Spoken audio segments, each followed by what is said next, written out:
Hello, Asnaha members, and welcome to the first Fireside chat of 2022. We took a little break from these chats over the holidays, but we are back at it and once again honored and excited to serve you. Every year in January, your board holds a strategy session to plan and keep us focused for the upcoming year. This year was not different, and I'd like to update you on what Asnaha is working on, but before that, I do want to welcome two new members to the board. Ralph Firm of Home Watch Caregivers, and Laurel Smith of Family Home Care. We are beyond excited to have these two industry leaders join our board and look forward to working with you two throughout the year. I'd also like to take this opportunity to thank Jude Terrace with Valley of the Sun Home Care for his work last year. Jude has been a great asset to this industry and to Asnaha, this being his second term completed with the board. Thank you, Jude. And now your update. 2021 was another challenging year and in some respects more difficult than 2020. Mixed messaging and constant changes in guidance to properly deliver safe care was the norm.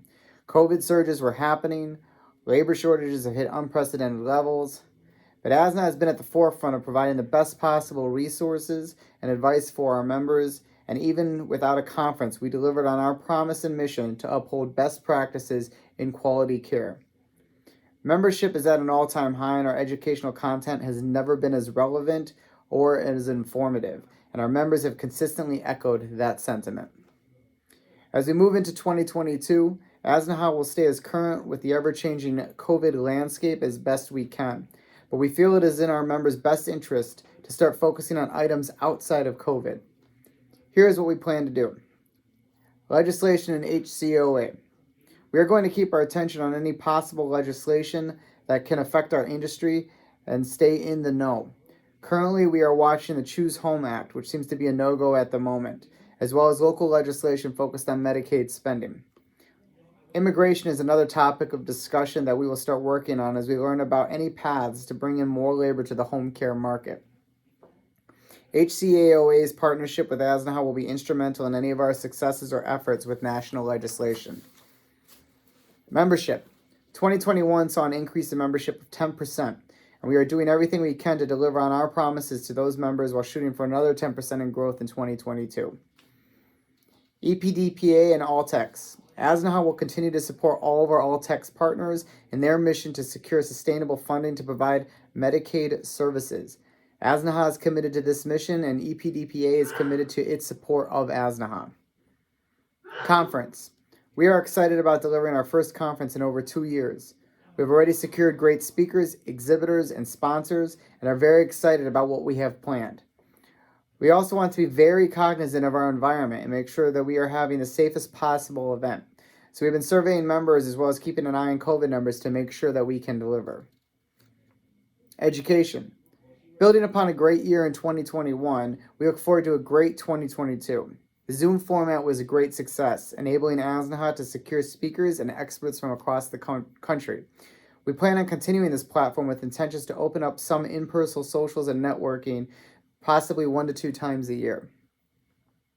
Benefits. We're looking to continue our work from 2019 to deliver group purchasing, caregiver benefits, and member benefits across the association. We have a strong focus on insurance discounts and workforce attraction. Communication. A brand new website has been created for Asnaha with some advanced features, including tracking and blogging. We are still fine-tuning, but the website is operational and in use. Our social media has been very active for the last couple of years, and we plan on continuing to share updates and posts throughout 2022 as well. Fireside chats will also be available for members to check in and get updates throughout the year. Last but not least, our focus in 2022 will be heavily involved in our caregiver workforce. Cost of care and labor shortages are stressing our industry at levels we have never seen, and we plan on working to alleviate some of that stress for our members. We will do this through benefits, advocacy, and legislation while building upon our partnerships with HCAOA and EPDPA to bring more resources to the table.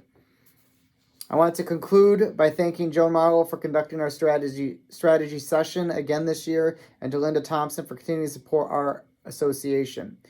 A lot of our success comes from the support of these two amazing individuals, and we can't thank them enough. To all of our members, thank you for your continued support, and we look forward to serving you throughout the year.